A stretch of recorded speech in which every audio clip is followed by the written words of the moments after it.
મારું નામ જાડેજા શિવભા દેસરજી, ગામ રામવાવ. અત્યારે ભચાઉ કાંઠાની અંદર જ્યારે કારખાના તોડવામાં આવ્યા ત્યારે 2 થી 3 ધણીને તોડવામાં આવ્યા છે. સોમનાથને સરસ્વતીને તોડવામાં આવ્યા નથી. ગેરકાયદેસર પણ એ પણ છે. અને અત્યારે કંડલાપોર્ટના અધિકારીઓ એવો બહાના બતાવે છે કે અમે તુણા બાજુ તોડવાનો કંડલાપોર્ટમાં તુણામાં તોડવાનો ચાલુ કામગીરી કરી છે, પણ એ પણ દેખાવ પૂરતો જ એમણે પણ કરશે. અને જ્યારે સરસ્વતી અને સોમનાથ ભચાઉ કાંઠાની અંદર મોટે ભાગે દબાણ છે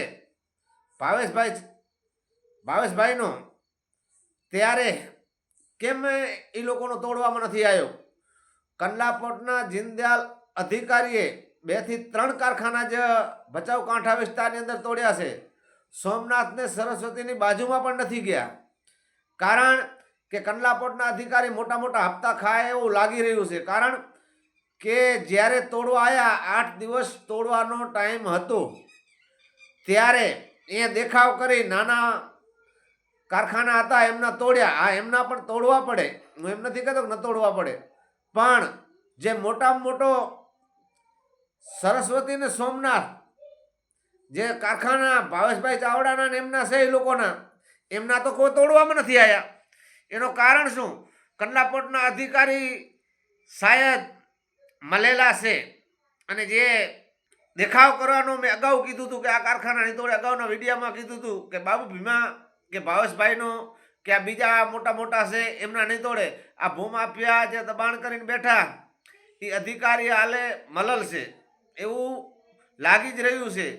અને જે પણ કારખાના તોડ્યા એ પણ એમ કહે છે કે બધાના તોડાવો, અને ખરેખર બધાના તૂટવા પડે.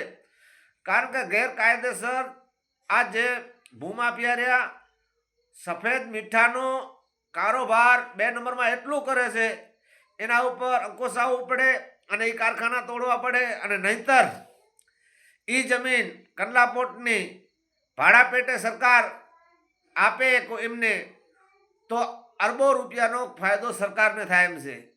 પણ ખાસ કરીને સરસ્વતી ને સોમનાથ આ 2 કારખાના મોટામાં મોટા છે. કારખાના તો ઠેઠ તુણા સુધી છે.